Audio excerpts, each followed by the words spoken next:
से तो गए, अब बाहर भी यूनुस की पिटाई का प्लान तैयार है। नेपाल और इजराइल हिंदुओं की रक्षा में उतर गए हैं, तो भारत में शहर शहर सनातनी संग्राम है।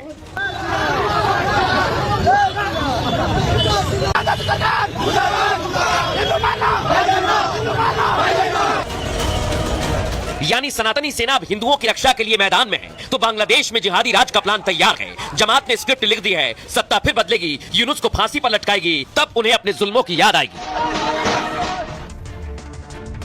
लेकिन दर्शकों, बांग्लादेश की तस्वीर आपने देखी। हैरत तो इस बात की है कि कुछ लोग जो भारत में बैठे मौलवी हैं, मौलाना हैं, वो भी अब धमकी धमकी कर रहे हैं। सुनिए जरा इन लोगों को। क्या तुम अल्लाह के सिवा हुकूमत से डरते हो? क्या तुम गैरुल्लाह से डरते हो? क्या तुम मानते हो कि अल्लाह ही हमारा रब है? तो याद रखो, इसी तरह मर मिटेंगे जिस तरह हमजा मरे, जिस तरह हमारे सहाबा शहीद हुए। लेकिन दर्शकों, मैं आपको बताने वाला हूं आज, जो यूनुस कर रहा है वो अब उसके लिए जी का जंजाल बन जाएगा। ऐसा मैं क्यों कह रहा हूं, समझिए इसे। बांग्लादेश में हिंसा के पीछे बहुत बड़ी साजिश का खुलासा हुआ है।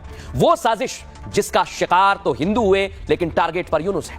कट्टरपंथी जमातों ने यूनुस की सत्ता के खिलाफ विद्रोह छेड़ दिया है। दर्शकों, जमात के कट्टरपंथी लोकतंत्र नहीं, अल्लाह का कानून मान रहे हैं। वो कह रहे हैं, कट्टरपंथी खुलेआम कह रहे हैं, दर्शकों, अब हमें कोई सलाहकार वलाकार नहीं चाहिए। यानी जिन कट्टरपंथियों को यूनुस ने हिंदुओं के खिलाफ छोड़ा था, वही कट्टरपंथी अब यूनुस को काटने के लिए दौड़ पड़े। जबकि दूसरी तरफ बांग्लादेश में हिंदुओं पर हमले हो रहे हैं। दर्शकों, यही है वो लोग जो हमले कर रहे हैं। इस बार जिहादियों ने हिंदुओं के घरों को टारगेट किया है, हमला किया है। हिंदू छात्रों के वेस्टर्न कपड़े पहनना इन्हें पसंद नहीं आ रहा, बाल काट दिए उसके। लेकिन यूनुस और उसके कट्टरपंथियों के खिलाफ कई देश मैदान में आ गए। इजराइल ने हिंदुओं के समर्थन में प्रदर्शन किया, साथ ही कहा है कि हम हिंदुओं के साथ हैं। तो नेपाल के जेंजी ने यूनुस की सत्ता को सीधे चैलेंज किया और नेपाल में बांग्लादेश और यूनुस मुर्दाबाद के नारे भी लगाए गए। हिंदुओं के अत्याचार पर 4 देश तैयार हो गए और अब बांग्लादेश पर फाइनल प्रहार होगा। ये 4 देश आपको दिखाई दे रहे हैं, जिसमें भारत है, इजराइल है, कनाडा है और नेपाल है। आज चारों की क्या तैयारी है, आपको एक एक तस्वीर में दिखाने वाला हूं। सबसे पहली तस्वीर आपको दिखाते हैं दर्शकों, बांग्लादेशी कट्टरपंथियों की।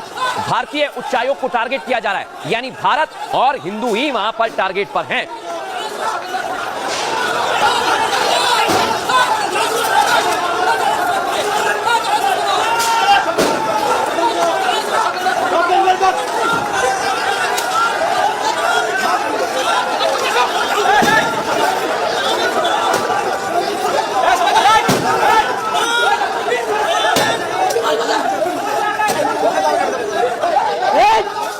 देखा दर्शकों आप, लेकिन ये कट्टरपंथी अब सड़कों पर आ गए, भारत के खिलाफ रैली कर रहे हैं। यानी इनके जहन में जहर भर गया है हिंदुओं के खिलाफ। सुनिए जरा इन लोगों को।